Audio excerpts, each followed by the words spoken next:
La compétence de la justice française dans le dossier de l'héritage de Johnny Hallyday n'a toujours pas été déterminée. Ça se plaidera le 29 mars 2019, lors de la nouvelle audience du tribunal de grande instance, TGI, de Nanterre. Le but de cet énième rendez-vous judiciaire entre maître Ardavan Amir Aslani, l'avocat de Laetitia Hallyday, et maître Hervé Temim, Emmanuel Ravana, Pierre-Olivier Sur, les avocats de Laura Smet et maître Karine Pichot, l'avocate de David Hallyday, est de statuer sur la validité du testament de Johnny Hallyday, rédigé à Los Angeles. Avant même tout débat devant le TGI de Nanterre, les avocats de Laetitia Hallyday ont déjà soulevé un incident de procédure, estimant que ce n'est pas à un tribunal français, mais à une juridiction américaine, qu'il revient de trancher le litige. Ses deux grands-enfants, David Hallyday, 52 ans et Laura Smet, 35 ans, le contestent depuis plus d'un an, enchaînant les procédures judiciaires à l'encontre de Laetitia Hallyday, désignée comme seule héritière avec ses filles Jade, 14 ans, et Joy, 10 ans.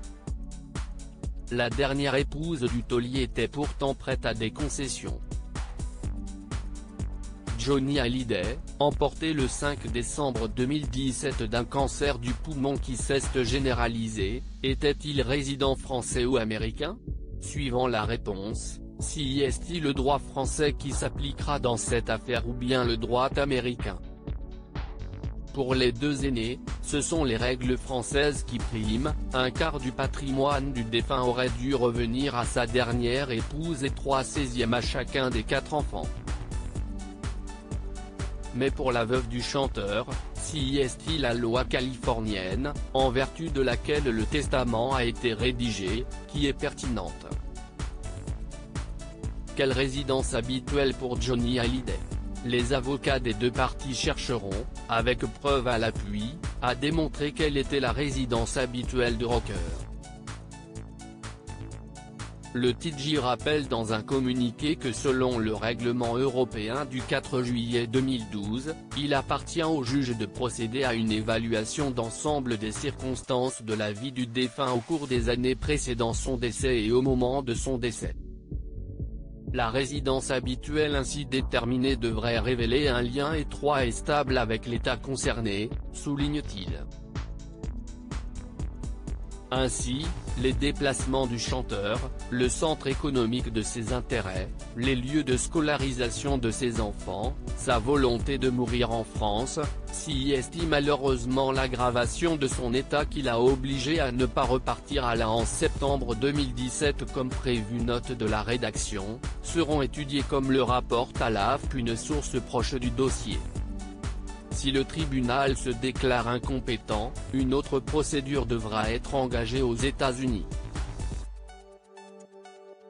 Au contraire, si la juridiction se saisit du dossier, cette décision donnera le ton pour le débat suivant. La notion de résidence habituelle est aussi importante pour déterminer quelle législation doit s'appliquer à l'héritage.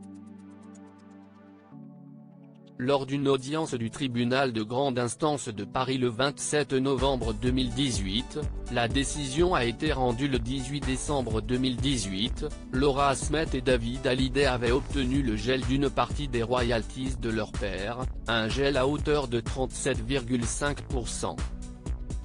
Le 19 mars dernier, la fille de Nathalie Baye et le fils de Sylvie Vartan ont obtenu un répit provisoire après que la justice californienne a analysé la demande de Laetitia Hallyday de rapatrier des biens de son homme dans le JPS Trust, pour Jean-Philippe Smet, le nom civil de Johnny. Dans l'attente de plus amples informations, elle a décidé de reporter sa décision au 30 avril prochain. Laetitia se sent abandonnée alors que Paris Match consacre sa une du numéro du 28 mars à Laetitia Hallyday, photographiée avec Jade et Joy dans les rues de Los Angeles. Le magazine écrit Laetitia se sent abandonnée. L'hebdomadaire s'appuie notamment sur le récent anniversaire de la veuve du taulier célébré en petit comité, avec son noyau dur composé de ses 2 filles, sa maman Françoise Thibault, son frère Grégory Boudou, sa belle-sœur Marilyn, Sylviane, la nounou de Jade et Joy qui a été contrainte de quitter Los Angeles suite à l'expiration de son visa, mais aussi quelques amis dont Yael Abro et Elodie Piège.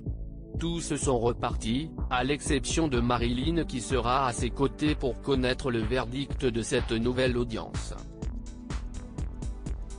En cas de défaite, Laetitia est déjà prête à contre-attaquer et faire appel. David et Laura aussi. Le résultat de cette audience de demain ne devrait pas être connu avant fin avril, début mai.